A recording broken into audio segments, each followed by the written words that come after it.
Hi everyone, welcome back to my channel. So today I'm doing something a little bit different and I'm going to share with you the 10 foods that I buy every single week without fail. If you've been following my channel for the last few weeks, you'll know that I'm trying to make some real changes when it comes to our family food shop. I'm trying to save money, I'm trying to be a bit smarter when it comes to meal planning and really use the things I already have in my kitchen before I make my meal plan, rather than just going shopping with a list of meals that I fancy making and buying everything from scratch. I'm definitely saving money that way and we're not wasting as much food either. But what I thought might be interesting for today's video is to share with you the 10 things that I will buy pretty much every single week and that I definitely use every single week.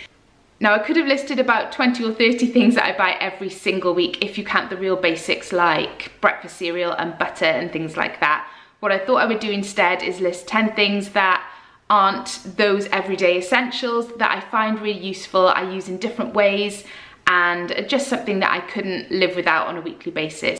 I love hearing what other people buy to feed their families, so I thought it was a slightly different way of sharing with you some of the things that we use on a regular basis in this house. And I'd love it if you would comment below and leave 3 things that you consider real essentials when it comes to doing your food shop every week as well. If you're new to my channel, I'm a mum of 4, so I'm shopping for a family of 6 every single week, and at the moment I'm doing lots of videos on budgeting, family meal ideas, meal planning, as well as day in the life vlogs and hauls and things like that. So if you haven't subscribed yet, then do click the button, I'd love for you to stick around.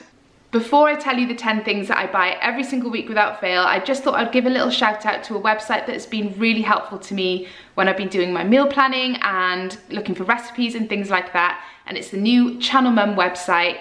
If you haven't looked at the Channel Mum site recently, I'd really recommend having a look. They've given it a revamp, and what I love about it now is you can go on there and you can follow topics, almost like you do on Instagram where you follow a hashtag. You can just scroll through, and any topics that you are particularly interested in, you can click the heart to follow them, and then you will see lots of content like that appear on your homepage whenever you visit the website. So at the moment I'm following things like budget meal planning, family meal ideas, because that's what I'm really interested in at the moment. You can also follow particular vloggers, so if you wanted to go over there and follow me, you can, and all my videos will show up on your home screen. Because there are so many vloggers plugged into the Channel Mum website, you get a real variety of people and inspiration, and I'm just loving it at the moment for meal ideas and recipes. I found some real gems on there, so definitely worth a look. So the first thing I buy every single week without fail is oats, and I think if I could only eat one breakfast for the rest of my life, I would choose porridge without a doubt. I eat it every single morning for breakfast, but what I love so much about oats, not only do they keep me full for a long time, but you can use them in so many different ways. I use them in cookies, in smoothies, in porridge obviously. You can make granola, flapjacks, pancakes. They're such a staple and a real essential in this house. My kids all love porridge, which is great. They don't eat it every morning. We've got into a real bad habit with breakfast cereals at the moment actually, which I'm really trying to break, but I always cave because it's so quick and easy for them just to have a bowl of regular cereal in the morning, and I don't eat my porridge till much later on in the morning, so it's much more time consuming to stand there and make everyone porridge in the morning, but that's no excuse really. I should make the effort because it keeps everybody full for so much longer. I am quite fussy when it comes to the oats that I buy though. I've tried buying cheaper ones and I don't like the consistency of the porridge that they make. It's too, I don't know, there's not enough texture. It almost becomes like ready break, which I can't stand. So it has to be quite chunky, proper rolled oats, and that way you can use them in so many other recipes as well. So that's top of my list for sure. The second thing on my list, and quite closely related to the first thing, is oat milk. I haven't drunk regular milk for years. I don't drink milk by the glass anyway, even with oat milk, but I just can't stomach it. As I've got older, it just doesn't agree with me. So I've tried lots of alternatives over the years. Almond milk was a big favorite of mine for a long time. I used to use the Rude Health one. Coconut milk, soy milk, but now I've finally settled on oat milk and it's my favorite by far. I buy the Oatly brand, the barista edition, because I mostly use it for coffee. So I have that in my coffee in the morning, and then I will also use it to make my porridge, and if I were to have any other cereal I would use it as well. I even use it in tea. I haven't found other milks work that well in tea, but the Oatly one for some reason does, so that is always on my list. And if I fancy a treat, the chocolate Oatly milk is amazing. The third item on my list is some form of nut butter. Now this is kind of breakfast related as well. Can you tell I like breakfast? But I will always have a spoonful of peanut butter or almond butter or any kind of nut butter on my porridge with berries or raisins. I can't go without it now. It's a real must for me, and the kids love it too. Dylan loves to have peanut butter in his sandwiches sometimes. My favourite at the moment is this Co-op one. It's a peanut butter with candied pecans in it. I'm sure it's probably not the best. I would tend to go for something a little bit more natural as a general rule, but this one just caught my eye and it is really nice. One of my real favourites is the pip and nut, coconut and almond butter. I love their peanut butter as well. I'm not fussy, any kind of nut butter will do me, but I will always have it in my cupboard every single week. The fourth item I buy every single week is broccoli. It's the one vegetable that all of my children will eat and quite enjoy. Aiden and Marion actually love it. Dylan isn't so fussed, but he will tolerate it.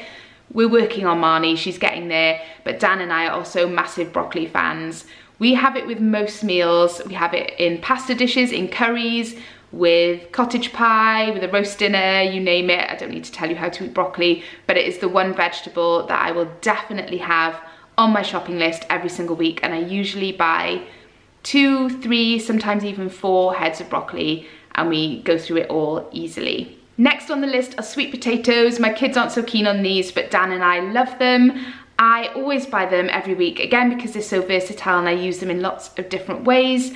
I put them in curries, or I chop them up into squares and roast them with other veg and mix them with couscous. That's a real favourite. But one thing that I'm really into at the moment is sweet potato, black bean and feta enchiladas. That is so tasty. It's the perfect combination of flavours. I just love them. They're so tasty, so versatile and easy to cook, and they go with so many things. So sweet potatoes are definitely a weekly must-have for me. Next up on the list is chickpeas. They're a real favourite of mine. I'd eat them most days in some way, shape or form. I love them. The kids actually do like chickpeas, so that's why I always get them.